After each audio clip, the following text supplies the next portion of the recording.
Welcome to Loco Listens. Welcome to Loco Listens. You're listening to Loco Listens. You're listening to Loco Listens. Loco Listens. Welcome to Loco Listens. Welcome to Loco Listens. Welcome to Loco Listens. Loco Listens.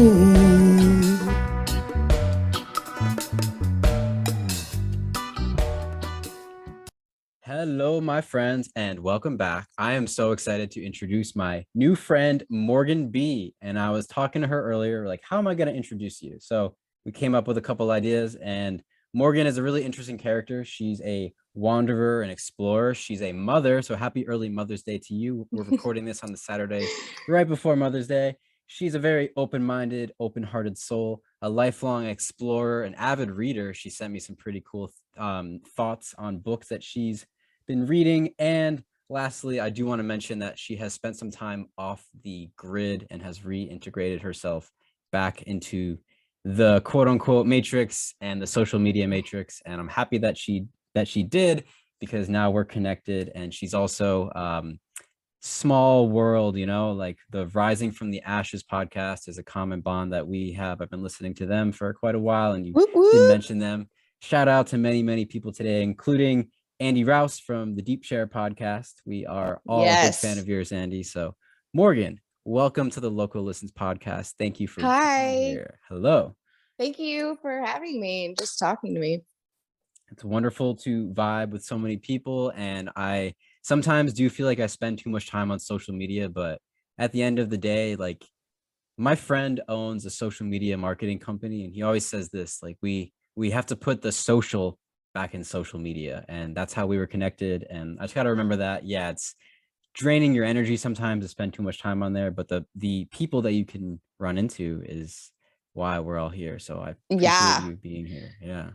Well, if there's a will, there's a way. I mean, it literally started because I didn't have any way to connect with anyone like on the internet, and I didn't have any need to, but I was like in podcast land, because the last time I had an awakening, we didn't have podcasts. Like, this was years and years and years ago. And then I'm just like, okay, I'm cool. And then it happens again. And so I enter this podcast world, and I'm like, oh my God, I know all these people. Oh my God. I'm in this conversation too. Right. Yeah. So if there's a will, there's a way. I got my email, and I found Dan from Rising from the Ashes. Shout out Dan. And I was like, oh my God, I know your life story. Like, oh my God. And he's probably like this crazy weirdo. And he was like, do you have Telegram? And I'm like, what the is that? And so I just slowly integrated myself back in. Yeah. Well, glad that you've been on this very unique journey, and I'm sure anyone listening will have a couple things that they're going to learn about themselves as they listen to you share your story. So as a means of introduction, for our ritual first question, Morgan, I'd like to ask you, when did you start to speak your truth? I don't think I've ever not spoken my truth. Right on. That's a rough question, really. I heard you ask someone else that, and I'm like, well, that's a strange question to me. Like, when I found out Santa Claus wasn't real, I told my family they were liars. Like, and I told everybody at school, they're lying to you. So yeah, that's. Did you get any pushback from that? Like, no, Santa Claus is totally real. How dare you? All the time. All the time. But it's life. I mean, somebody's got to be that person, I guess. I just didn't want to be an asshole about it. For sure. Well, I totally respect that, and I can definitely see that you're a very independent thinking person. And I'm glad that you've been outspoken, and that you're not afraid to be yourself, because many people don't speak their truth. They speak someone else's truth, or a truth that's been given to them. So I'm glad that you found your own personal path, and you're totally living it, and you've been living it. So let's get into some of your adventures. Now, I do want to ask you about the experience that you had off grid. So would you like to explain where you were in terms of your mindset when you decided to unplug and get rid of your social media? Because I think a lot of people, Yeah. especially during 2020, they probably spent way too much time on the internet, and now they're like, maybe I should unplug. So what would you say? How would you describe your mindset going into this decision? Well, I was sad. I was really sad because like I would see people I knew in person not look like themselves online. And then it made me feel like I had to look a certain way, or, or so like all of this pressure that I already got enough pressure. You don't need to add that on there. So bye. And Right. then something inside of me, I was listening to a podcast, and it's sadness, and that's sad. So I was like, honestly, I don't have to be a part of this. I really don't. None of the people that I see scrolling through here are affecting my time, my child. You know what I mean? I was just like, it doesn't matter. So Right on. So with that sadness, I mean, did you automatically realize that social media was a part of it? Like, were you kind of aware of where it was coming from? And then did you know what to do about it right away? Or did someone help you along the way? Like, of course, I'm sure podcasts were an influence, but how did you come to the decision to ultimately go off the grid and make that huge decision for yourself? I don't think it was that big of a decision. I mean, I think it was a slow, progressive one with inertia. It creeps. You know what I mean? Like, I think I remember the day that I was bawling my eyes out at work. Okay. And that's just something that I don't do. I don't cry, and I definitely don't do it in front of people. Definitely not at work. Yeah. So I was like, you know what? This is bullshit. And I am being a part of it because it's affecting me. So how about I'm not? And nobody really needs to know everything about my life. Right. You know what I mean? Like every single thing I eat or whatever, So, yeah. Let me clarify too. When you told me that you were off the grid, that's more than just not being on social media, right? Like you went somewhere else, like you were living in a different way. Like, can you kind of tell us more about what off the grid means to you? Well, I mean, we don't have cellular we didn't. It's an option to have cellular service at my house. I'm on my parents' farm. So, yeah, it's like when you go to town, I mean, you have to go to town to go to Walmart, get gas. Right. You got to have gas in your car. It's literally off grid. So I see. Okay. So when it's not completely a different way, but it is, because, I mean, we still have to take care of our cattle and all of our other animals, which takes care of other animals. And then you start to learn how it all works. It's pretty cool. Interesting. So at one point, you weren't on the farm, and then you arrived, right? And then you kind of began this new sort of lifestyle. So what did you notice? What do you remember in the very beginning, like when you first arrived and you first started to make this change? Like, what do you remember in the early days? I forgot how pretty it was here. Yeah, it's pretty. It's it's just completely natural. And I'd come from Florida, so yeah.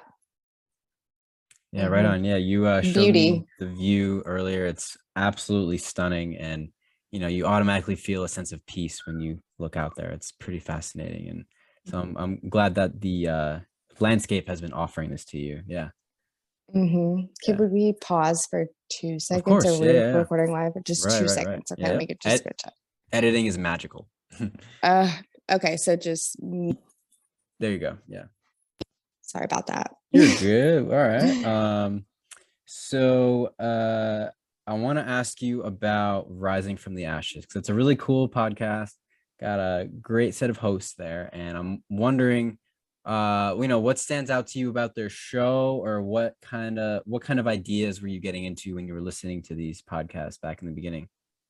Well, you know, I have to like know everything about everything when it comes to spirituality. It's like I have to at least take a little bit of something, and because for some reason I feel like I have to figure it all out. And uh I got into Norse mythology because that's one thing I don't really know that much of, or that I'd like to know and could know way more of.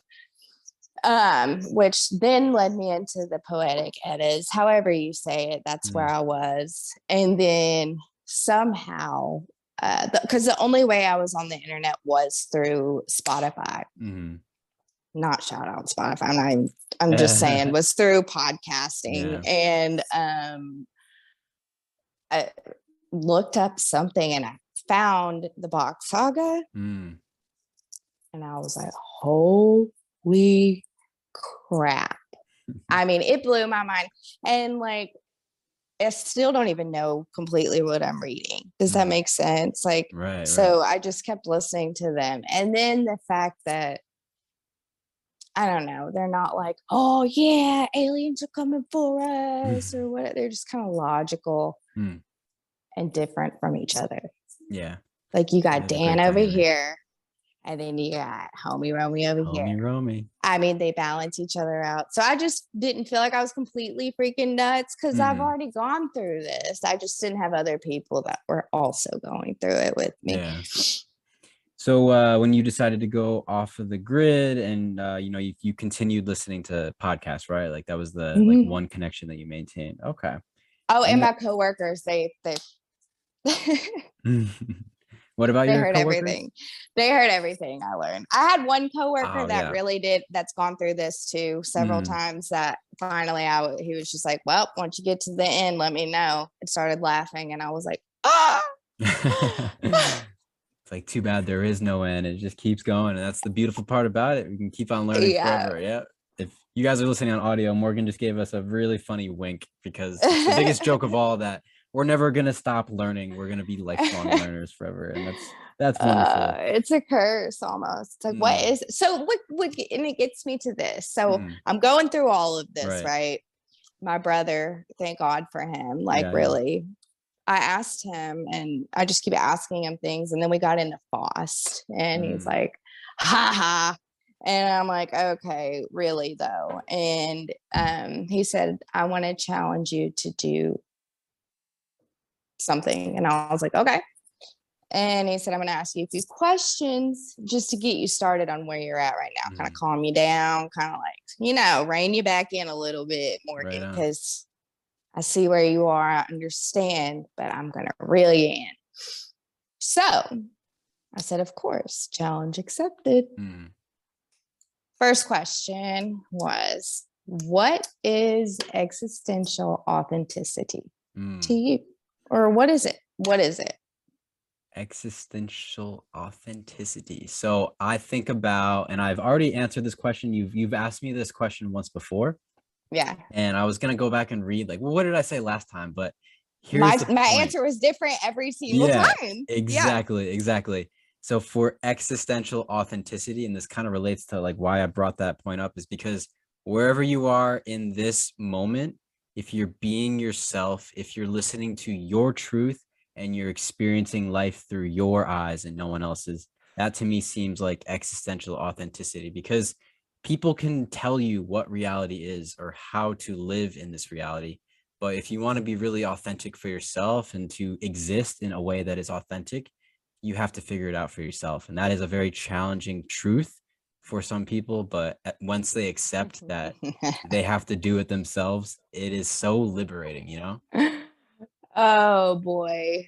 How did we even get there to even ask ourselves this question? It's like, maybe I should just not be here. Like these people are lucky that just, you know, no. Like the NPCs. Yeah, or like, what in the hell? Like, what's going on? So my answer was, I have to write everything. I don't do tech. I write. But I wrote, supposing we have the capability of being authentic, my simple answer is that ideally, existential of this authenticity would mean being honest with yourself first. That means being capable of being self-aware of your own existence in adversity and in happiness, because we, as self-aware people, know happiness and any other emotion is fleeting. Looking at oneself in the mirror and facing it. And then for some reason, I felt like I had to put material has no possession over Morgan's authentic self. So there you go. Yeah. That sounds a lot like what Tyler Durden says in Fight Club. He's like, the things that you own may end up owning you. And like that material grasp can really grip you and kind of tear you away from the authentic self that you just described. Well, and the argument that we do have free will is actually a thing. I would suggest that living by a moral compass, or that each person is probably not going to even look or be defined the same during this thing. So like it's having a moral compass that is your true north or whatever, or wherever you're facing or whatever your path is on, following that. So there's one more thing I want to add too, because you brought up a really cool point. Like it's a truth that people forget a lot, which is like happiness is fleeting. And I've heard, Alan Watts, the British philosopher. I heard you speaking of him, and I've heard of him, but I haven't gotten into Alan Watts. Well, he has a lovely British accent if you want like a soothing, like Zen Buddhist take. So Alan Watts would talk about, and it's not like his idea, but it's the idea that I remember about him is that happiness is a visitor. And Jordan Peterson says this too, like happiness is a visitor. Shout out Jordan Peterson. I love you, Jordan man. Peterson is like my uncle on the internet that I've always wanted. Who's just like, keep going. So much. Yeah, man. Persevere, my brother. We love you so much. Love you, JBP. So he says happiness is a visitor and you should welcome it when it arrives, but it's going to have to leave eventually. And that is part of the authentic experience, right? It's like we cannot expect, it would be inauthentic to try to manipulate reality to force happiness to stay, right? You could. If try. That's your authentic way, if that's what you want to do, if that's what the bed you're willing to lie in the coffin you're willing to seal. And that's all I got to say about that. Yeah. Like everybody's got their own path to walk, and mine just doesn't. I didn't realize we were in a wicked world, my friend. It's a lot to uncover on that point. But it's also a pressure that leads us into, well, yes, the world is wicked. It's kind of like Buddha. He's saying, yes, life is suffering. And here's also the potential to live joyously or to live in a fulfilled way. And that's what learning about the black pill is all about. I think it's like, well, you're not going to just stay like that. We're not going to stay in this lower state. We have to find a way to elevate ourselves into. I think we hit the roof. Hit the roof. We fucked up. Yeah. We fucked up. We could be the product of a fallen, like a mistake of sorts, but we're doing our best, right? It's like a whoopsie daisy. Whoops. Yeah. Slip on the banana we peel. thought it was, natural, but there's some things that we do are definitely not natural law. Anyway. Well said. So sorry.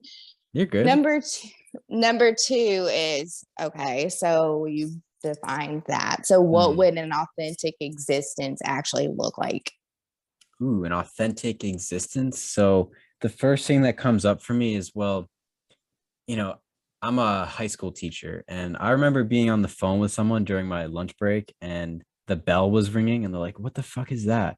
I'm like, oh, that's the school bell. And they're like, they started talking to me about like, well, isn't it weird that we're coordinated by this bell? Like the bell rings and you do the thing or you go to the place, and they're like, do you realize how much that affects your nervous system? Like waking up to alarms and listening to bells and doing all these things. And I'll say this, I try to live my authentic experience. And I think it looks like this.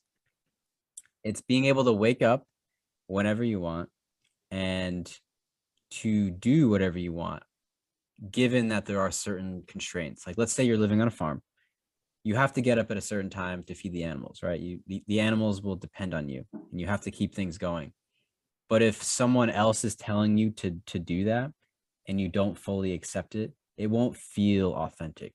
I think the only way that you can live an authentic existence is if you are intrinsically motivated to do those things. And I think sometimes when I hear that school bell ringing, I'm like, there's a lot of people hearing that bell in the school who don't want to go to that next class. They're being told to do it, and if they don't go, they're basically treated like a criminal. So like, I guess the question I would ask you is like, how can we, if we're not living in an authentic experience, then how can we guide ourselves towards a more authentic experience? I mean, this is basically part of this prompt that we're on is what would it look like if it existed, if it's possible, why, if it's not, why not, and what challenges or barriers face us. And basically it's different for every person. Hold on one. Can we pause for 1 second? No worries. I'm so sorry. You're good. Oh, hi. Hello. It's nice to have a visitor. Yeah. Oh, she loves. Well, I don't know. Does she love outside or Mary Poppins more? We'll find out. We'll see. My kid loves Mary Poppins. Nice. Anyway, yeah, it's so funny. Even the things that you see in that movie are like, oh, that's us. There's a lot of films like that. Yeah, I love going through that. And there's a lot of cool people, like Jay Dyer is someone who does like a deep dive on a lot of the Hollywood occult and just the symbolism that's hidden throughout. It's pretty well. It's not really hidden, but you know, no, overlooked. It's blatant. Yeah, it's blatant. It's blatant, and it's like a joke. Yeah. Anyway, so number 2, like, you know, it's like, what would it look like? And you know, for me, I guess the basic point is like being able to listen to your inner self and shutting out your outer self. So like I have a huge problem with taking the cotton and stuffing it in my ears, not my mouth. Does that make sense? Yeah. And the maturity to do that. Because I would assume that most people that lived that way, that went with their inner compass saying that we have one and we have free will, this is all on if we have this, if we have, suppose we have this, because basically we don't freaking know. And that's actually my point, is that we're incapable. You tell them, Scarlett, we're incapable of living in anything authentic, because to be authentic is to know exactly where you came from. And that's where we're stuck. And that's where I was stuck. I mean, Earth Ancient Shop, Cliff Dunning, you're my favorite too. Honestly, like I got stuck in, you know, antiquity because I think a lot of people are, because in order to even know what is natural or what we're supposed to be doing, well, what's happened, you know what I mean? And that is taken from us. I mean, it is inverted, distorted, medicated. I mean, any which way they could take that from us, they do. Somebody has hacked our reality, I feel like. Right. Like a place we're supposed to live and be and just be natural. Someone has figured out how to hack it. Someone has. And the question is, what are we going to do about it? And I think part of why I really love these conversations is because we all have a piece of this puzzle. It's almost like there's the story of, you know, there was once a perfectly fit together puzzle, and then like something happened, like a big bang, quote unquote, and all these puzzle pieces just scattered like all across the whole universe. And now we're putting them back together piece by piece, conversation by conversation. Well, I mean, but here's the thing, you know, what you do right now is, I can't tell you how I know this, but I just do that. What you do right now in your present moment, what we do is the most important thing, because it's going to alter something. I don't know what.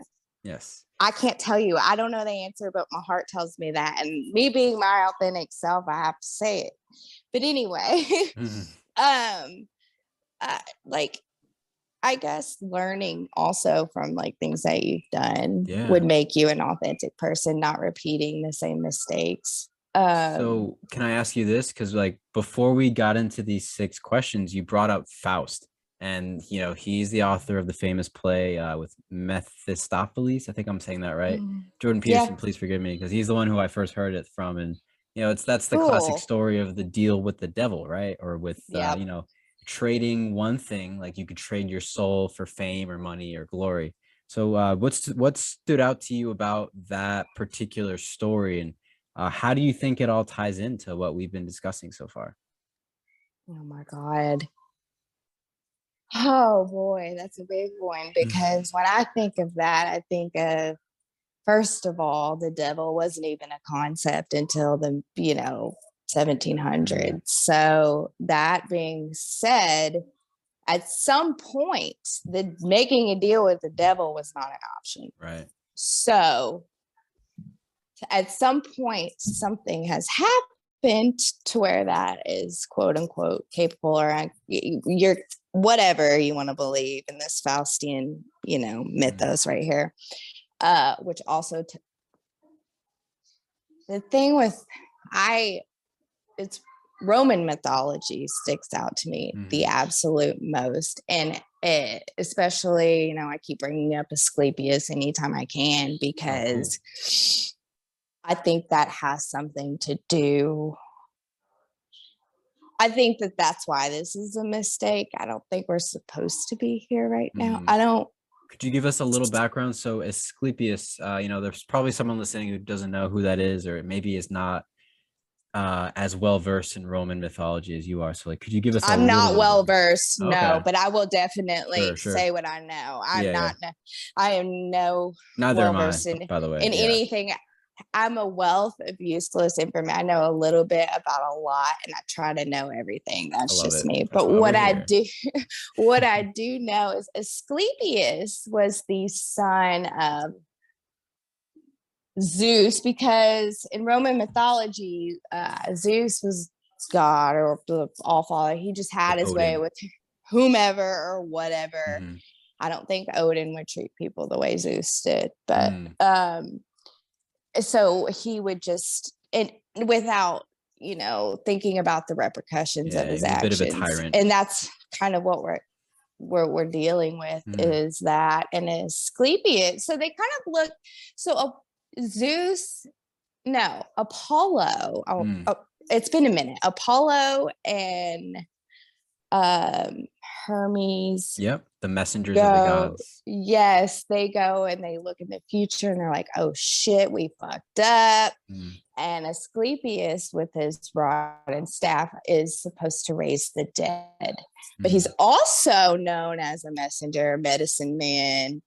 But he is the original with the one rod and the serpent coiling up. Just the one serpent, yeah. Yes. So, I mean, I don't know. It just, to me, in my fractalized, crazy brain, it just, our spines, so many things just kind of pop into my head, and I can't tell you how they all connect, but they do for me, at least. They resonate. Sure. Yep. I mean, you think about our spinal column, the Kundalini energy, which is the entwined serpents coiling up.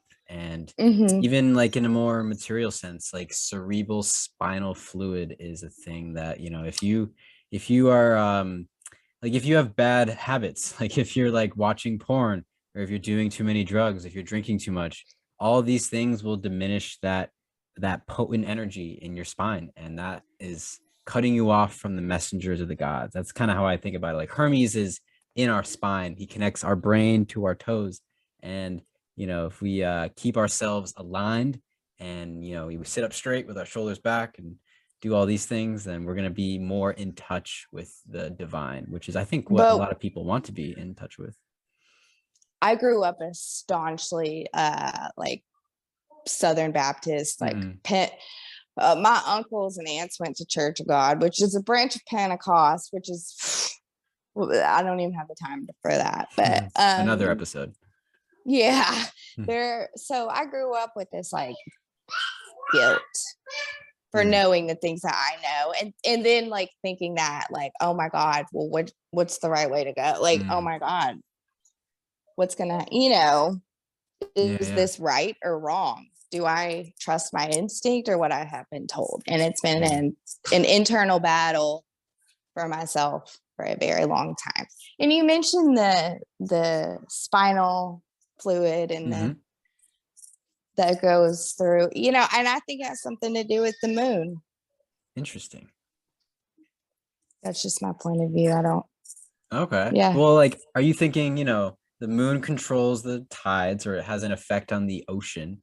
And, people say this about astrology. Any fluid, yeah. Any fluid, right? So, it could be like the water in our bodies. It's gravity. It's gravity. It's the mixture of moisture. Yeah, that is really interesting. So I never considered that. I mean, do you think this is part of the whole? It's a trip, man. The trip, like, we just had a new moon recently. So as we approach the next full moon, that'll have some effect on people's cerebral spinal fluid, or it does. Yeah. And you can't, if you doubt that and you believe that science is your new religion, then you're doubting that. So yeah, good luck with that. Yeah. Yeah. I mean, it makes no sense. So yeah. I want to just make sure, this is why I write everything down. It's just like, it probably sounds like jibber jabber to people. I mean, together we're putting all this together in a coherent way, and it's also very entertaining. I mean, I'm having a lot of fun. I hope you are. Yeah. And I'm not really nervous. I thought I was going to be like, you're doing great. I get weird when I get nervous. So anyway, I think it does have something to do with the moon. I think that it's a trip. I think everything we've been told as a kid, like, you've been told, motherfucker, Miss Mary Mac, the cow jumped over the moon. Okay. I haven't thought about that in a while. Holy shit. Yeah. It is Taurus season, so maybe. It's a trip, man. Yep. It's a trip. So yeah, I don't know if we can even have that, because in order for my barriers and challenges are basically like, because someone has hacked our system, like, we're not able to, unless everyone, and I'm not saying like a revolution, I'm not revolutionizing over here. I'm just saying everyone just at least question something. Yeah, we're philosophizing here. And I'm not the philosopher of my family. I'm not that person, but I am like the spiritual one. Okay. And so, yeah, like, just to even like talk, I just, nice. Okay. I keep my things, and that. So for anyone on audio, Morgan has a nice candle set up. It's almost like a nice altar for this conversation to invite the right kind of spirits in to help us discuss what we're going to discuss. And I'm thankful. One yellow pillar and one white. Yellow. Oh, interesting.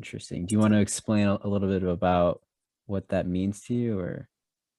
Well, I mean, to me, like, I got it from the dollar store. It's just a plain white candle and one's yellow. But, if you believe that the colors of something mean something, if you truly put your belief into it, then guess what? That shit's real. Yep. So whatever you say it is. I mean, that's just the magic of actually being like where we're at. If we are raised from the dead and going backwards in time on purpose and flipped upside down, who knows? But either way, we have this capability to at least try to be existentially authentic in our own way. Definitely.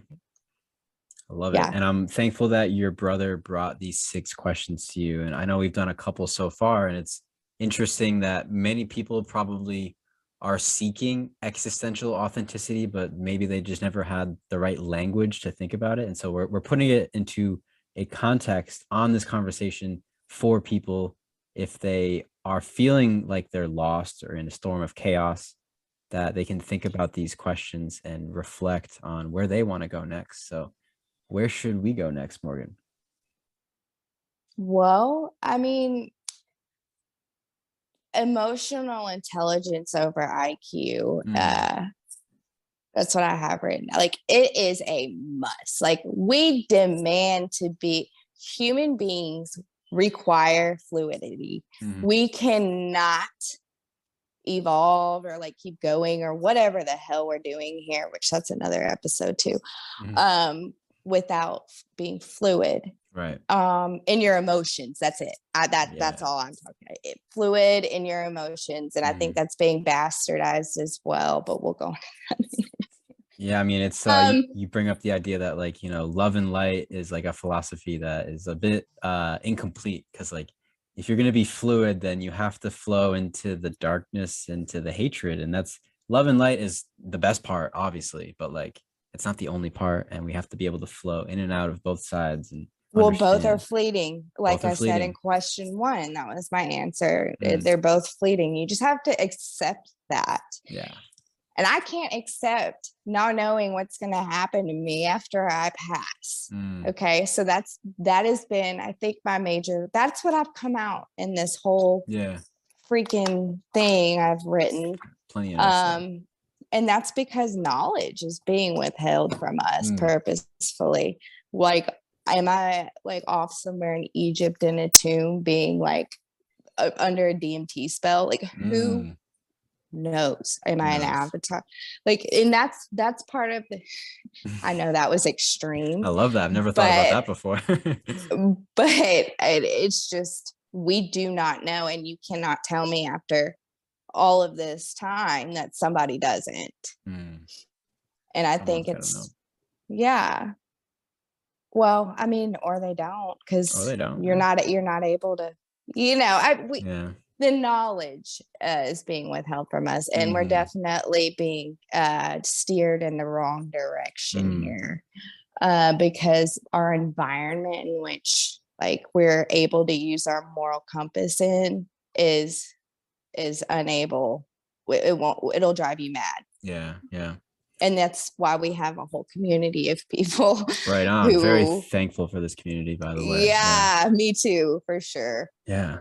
So would you like to get into the next question? I'm really curious, because you said the first 3 questions are very related to the last 3. So there's 6 total. So do you want to get into the next one? The next one is an authentic existence possible? Ooh, okay. I automatically want to say yes, because I'm an optimist. I try to be a realist. But I do know that don't label yourself. Yeah, right. Be fluid. Well, in the moment, I do know that it is possible to live authentically. And I feel like it's very easy to get sidetracked or knocked off balance. So I would say that, I mean, it could be true for sure that if someone dedicates themselves to living authentically in the moment and not making too many plans about how to be authentic in the future, it seems like the best way to go about it. So wherever you are, whatever you're doing, if you're noticing your breath, if you're looking and seeing and aware of what's happening right here and right now, and you're trying to enjoy it, I mean, that might seem like it sounds like very woo-woo, or it could sound very like airy fairy, but I think the truth is that when we are aware of the present moment and we're living in it and not remembering it or not anticipating it, that's when authenticity happens. And I always gravitate towards what people call the flow state. And I think that these conversations put me in a flow state. Walking around listening to podcasts puts me in a flow state. That's how I ended up here. I was like always talking to my friends, and I would always say, and I heard you say this too earlier, I was listening to a podcast one time and blank. So it's like, well, that puts me in a flow state, and that's what keeps me connected to something that's quote unquote divine, or something that's authentic. So I think hopefully that answers your question for the most part. It's all about being in the I love now. that. Yeah. And you know why I love your answer? Because it's going to be different for everyone. But your answer, you have put yourself in a position, because you're capable of it, right? Where there's a will, there's a way, to be able to live authentically. Okay. Yeah. You're able to do this. this podcast world, you've entered into a different realm that is unknown, where you're actually able to live authentically, because our environment has everything to do with it. And I would say that is a huge knowledge, because if we put everything we know together, all of us, there's surely a way that we could all coexist. Right. Like we're creating something beautiful. Like I saw on the front of your notebook, it says the word create. And that's what I feel like is the most wonderful part about this. Like this community and what we're doing together now is we're creating something new, even though we're referring to our previous experience and things that we're bringing to the conversation. But you and I are creating something that's unique, that never was in the beginning. And it's only here now. And the best part is that we can record it and enjoy it in the future, which is but I mean, how would you answer I'm gonna look back on this and be like, God, that's a stupid freaking answer, Morgan. I cannot believe you said that. But my answer was no, it's not possible for everyone to be fully authentic, because like I said, it would mean we would have undisputed origins, and that we have not. We don't know where we came from, why we're here, and what the fuck we're doing. And some people don't even care to ask or don't even think to have these conversations. They're like, oh, I can't talk to you. You're going to get too deep. They have different priorities and different values. That is like, I'm just like, how could whatever. But knowledge is also, like I said, what is being withheld from us that could help guide us be more morally authentic. Because we are like cattle, okay, man. And if you've ever been around cows, we are like them. Like we are herd mentality. If you tell someone that this, that, and the third is wrong, you will instill that into them for generations. Yes. It's not a joke. It is so true. So if somebody has the time, this is the long game. Somebody has played the longest game ever played, and people don't even know they're playing a game. So that is, but I guess they are living authentically, right? Yeah, it's interesting. So when you asked me the question, I was answering as if it was like, well, is it possible for me to live authentically? And like, I guess I already gave you my answer, but when I think about other people, or like the quote unquote normies, I mean, I was just talking to someone on Telegram who shared a gallon of water sold in the supermarket that's marketed for infants. It's like, purified water that you sell to newborn mothers, and it's been filtered. It's filtered water, but it's not clean. They add fluoride to it. And it's like, I know. Babies don't even have teeth. Like, why would they need fluoride for a newborn? Like, that and it's so expensive too. Oh yeah, they're gonna charge you a couple of extra dollars for that. But yeah, that's God, formula is like the worst. Yeah, and learning about that and going to the dentist and being like, oh, no, thank you, I don't want the fluoride, and they always call me crazy. And that's like, knowing this truth and still not being afraid to speak up about it is what makes me feel authentic. But for anyone who's afraid to speak out, like if they're in Plato's cave and they find the exit and they wander outside, they see the sun and they go back and they're like, oh man, if I tell them about that, they're going to kill me. Like, I better just shut up and just go back to what we were doing as cattle. Right. Yes. But the reason why I have like actually joined back to like some form of the webs is because there are so many of us out there that there could possibly not be herd mentality. Right. Like we could actually there has to be, and even more than just the people that speak out, because I still get weird about even like doing all of this, like, you know what I mean? But that there's so many of us that, you could take the rest of the herd to the sunlight out of Plato's fucking cave, right? But we're just sitting here, like we're putting action to it, and that is what has made me want to come talk to you is the action part. Yeah. Because it's the only action I can exercise on my authentic existence. I love that. But also, it's also when you're talking about yourself and being authentic, it's also being able to read other people. Yeah. And reaching a homeostasis like in a room. That's crucial. Fitting the mold that you need to fit at that very moment. Are you familiar with the etymology of persona, or like where, like how persona has been used in the past? No. I think you're gonna like this because it relates to what you were just saying. So when people talk about their persona, it's a mask, and it would mean this mask that you would wear depending on who you're talking to or what you're doing. Like when I'm at school and I'm teaching, I'm not wearing a physical mask anymore. Thank fucking God. I can't believe they let you teach, to be honest. I'm surprised. I mean, I'm sure like someone has listened to the podcast and they've heard a couple things that are like, oh, this guy, like he teaches. He's brainwashing our children. Nah, but the persona that we, like if I talk to my grandmother, like I would wear a certain persona around her. Like I wouldn't be saying these things to her, you know.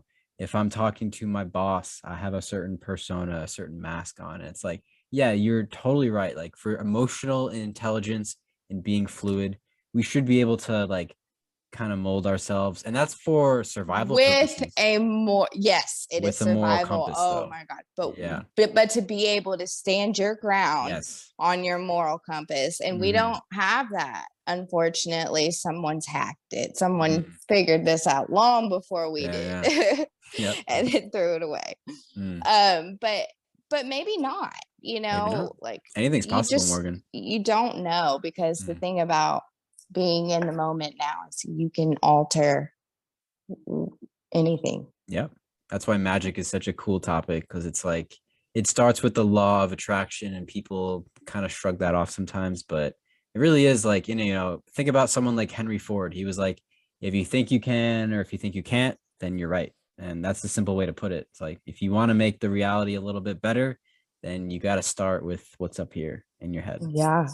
I mean, that's the most powerful, and it's also the most treacherous place. Like if you do not need to be wandering down that street alone, I know people will get that allegory, and you need somebody to hold your hand. It's a bad place to be. But if you are actually trying to figure something out, this was a good like setback to like figure me out, like where I'm at. Like, hold on, let me just instill my little moral compass right now. Yeah, I love how you just said that too. This was a good setback. It's like sometimes when we experience a setback, we're like, fuck, this is not what I wanted. But then you realize, well, great, actually, this is what I really needed. Yeah. Oh, I'm grateful for every bit of it. Every piece of it. I sound like a crazy person when I have you are on the Loco Listens podcast, so I think you came to the right place. So yes, thank God. I want to thank everyone else who has the courage to do this, and your friend who has allowed you to have the space to live your authentic self. Yeah, it's all about community. Yeah, it really it is. Absolutely. And then the last one was just like, well, number 4 is, if not, why? And I think we kind of talked about that. We've like I said, it's not just fluoride, but like, you know, it's the mental models that people come into this world with through their parents, through education, through religion, through whatever, and they're not figuring it out for themselves. They're being inauthentic because they're following someone else's story and not writing their own. And that's definitely a great reminder that I appreciate you bringing that up, because that's why we're here to create, as your notebook says. We're here to create. That's it. That's it. We are here to leave your proverbial mark on whatever, you know, and I'm not here to do that. I just wanted to share what had set me to just in the moment kind of like reeled me back in. He's like, okay, before we talk about Faust and how you think Faust did this and that and did it at Faustian magic, and I'm like, Justin, oh my God, he conjured up all this land. And Justin's like, Morgan, you need to calm down. Like, let's pull you back to one person. Like, stop. And I'm like, okay. Well, before you get into that last question, I just want to thank you again, because sharing these experiences, who knows, someone might be listening, someone might be out there that it just clicks. They hear something that you say, Morgan, and they're like, oh my God, I've been thinking the same thing too. And now I feel less alone. And that's how I felt throughout 2020 in the podcasting land, for sure. So I appreciate you doing this. And shout out Dan again. I'm so sorry. I was so annoying. That poor guy. I thought I knew him anyway. That was just, it was reeling me back in. And I hope maybe if somebody does hear this, feel free to just like reach out to anybody. And if you feel dumb, just keep doing it. Just if you feel like you need like a little bit of guidance, go get it. And although sometimes it seems like we live in a very cynical world, like you'd be surprised how kind people are if you just like open up to them, you know? Well, if you're honest. Yeah. Authentic. And it starts with being honest with yourself. Like, oh my freaking God, maybe I need, like, I don't know why I'm emailing this person, but I just like a breather, like, okay. Like, let's just walk out of the cave just to get just like, you one know step what I at mean? a time. Like, again, because I don't know how the fuck I got back in it in the first place, or a different one, you know? Right. Yeah. Different whatever. Yeah. Excuse my language. Sorry. You're fine. This is the only good thing about Spotify is they will never shut me down, as far as I know. Shout that out. That's for sure. Nice. I don't know how you got that gig, but that sounds like a lot of work. Anyone can do it. You know that Alex Jones meme? You know, I'm sorry if this is offensive, but I'm just prefacing this because it's not meant to be. But it's an Alex Jones meme where he says like, you know, I'm kind of retarded, right? And you know, I'm like, all right, I didn't think I could do this, and we're doing the thing, and we're having fun, and anyone can do this. All you got to do is just open up your throat a little bit, be comfortable talking, and figure out what you want to say, and that happens in the moment. So, but even if you don't know what you want to say, and you have so much to say, and you just say things that probably don't make sense at the time, I promise you it'll just all come together. Like, it's going to be okay. It's going to be okay. Yes, ma'am. It's a work in progress. Yeah. And if you're not doing this, then like, what are you doing with yourself? This is a crucial time, because I foresee in the future we'll probably get hacked once more on a different macro level. And this time we won't even have the illusion of free will if that happens. So I just don't want my ancestors somehow got me here, and I want to, So let's move to the last question. I'm really excited to hear how it all wraps up, because this has been a really interesting deep dive into our consciousness and to how we react and relate to this environment. So let's hear the sixth question, Morgan. What are your barriers, and what can you do? So I guess it's a two-part question. So yeah, identify the barriers and then figure out how to get over them or under them. If you can. Through them, or you know, yeah. Well, fear is the first barrier, and I think it's the last barrier. And when I was afraid of speaking up about, all right, my family is wonderful. I love my family, but I had to go against them in 2020 and tell them that I wasn't going to get vaccinated, or I wasn't going to do this, I wasn't going to do that. And it became challenging to have a rational conversation about anything, because I was constantly painting myself as a very emotionally manipulated person. And by default, I was being emotionally manipulated by them, because that's how I perceive myself. I was like, you guys are manipulating me, but I was doing it to myself. So there was no one pulling my strings. I was the puppeteer all along, making this a lot worse than it had to be. But I finally It's a calmed fool's down. game. It's a fool's game. Yeah. And that is my answer to that question. It's a fool's game. It's a fool's game, but to be genuine is to be true to your heart. Right and no matter what, like put that ego aside. I say no ego. I have that written down. No ego. There it is. Yeah. No ego. No ego. And like, you got to take the me out of the situation, because even my answers didn't have to do with me. Like that's what I took away from this, is like, you have heartstrings, right? Right. And that's pretty much the only thing they really can't take from you, but you're pulling your own, man. Yeah. And pull them the right way. Come That's on, the trick tune them up a little bit. Yep. Like let's clean them up. Let's just yeah. You have that ability. If you don't, something else will. Yeah. It's like what Terrence McKenna says a lot. He would say, like, you have to have a plan, and if you don't, then you'll become part of someone else's plan. Somehow we are right now, and this is crazy. Yeah. But a little bit of freedom that we do have, I mean, I do agree with you. We do have free will. But being aware of these boundaries or these constraints is helpful, because it's like the Stoic philosophy, it's like if you can't change something, then you can still change yourself.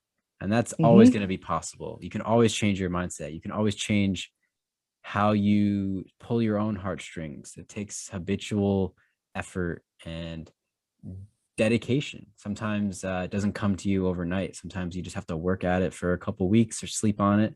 And then you'll wake up the next morning and you'll be like, aha, I feel like I have an answer. And then you'll go through books and books and books, looking for different answers and different notebooks for each book. And then like, just keep going, because the more you learn, the more you figure out you don't know. Yep. But like, if you want to know it all, we can. And right now, see, this is, I guess, my main take with all the bad things that are happening with darkness. There is light. I mean, absolutely. I'm sorry. Like, my uncle's a pastor, and he always says, light shines on the darkness, Morgan, every time. So the fact that there is this community and this whole ability to have access to anything you want to know at that moment is also fleeting.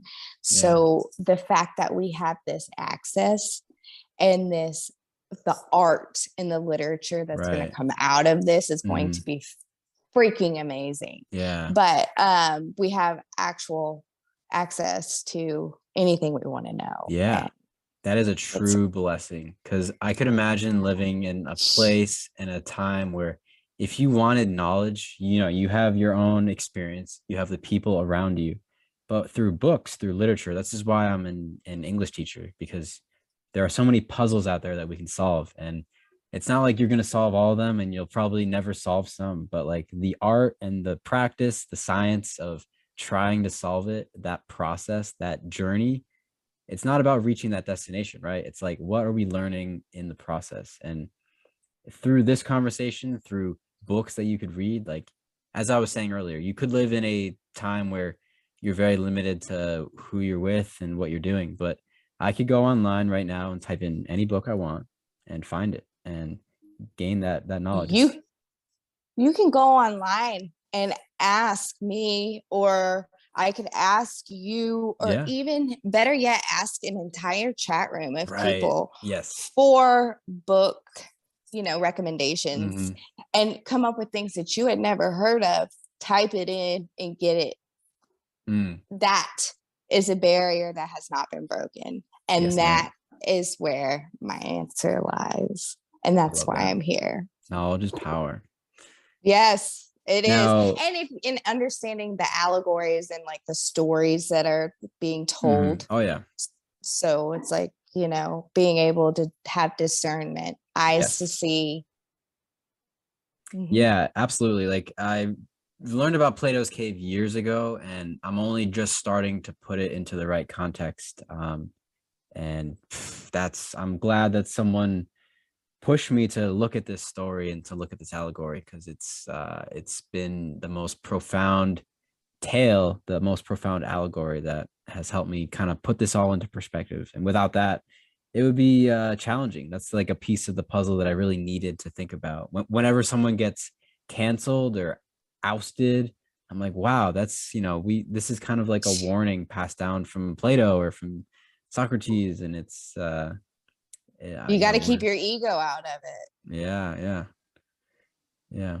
And that just means taking yourself out of it. And if these people get ousted or whatever, this herd mentality, who cares? Right. Oh yeah, it doesn't really affect me too much, but it's like kind of it's a like, risk you're taking by putting yourself out there. Yeah. And I understand that, and I applaud you. I would never ever I can't say never, but I don't know if I could have the time or the capability or the gumption to keep going on a podcast. If you want to come back on, I would love to have you anytime. You're a wonderful guest. And, oh my God, yes. Took my own couple notes beforehand, and there's a lot left to talk about, and I definitely want to invite you back on anytime. I would love to. Are hours and hours of conversations that I look forward to having. And for anyone listening who, and I'm going to put you on the spot, Morgan, I apologize. Oh God.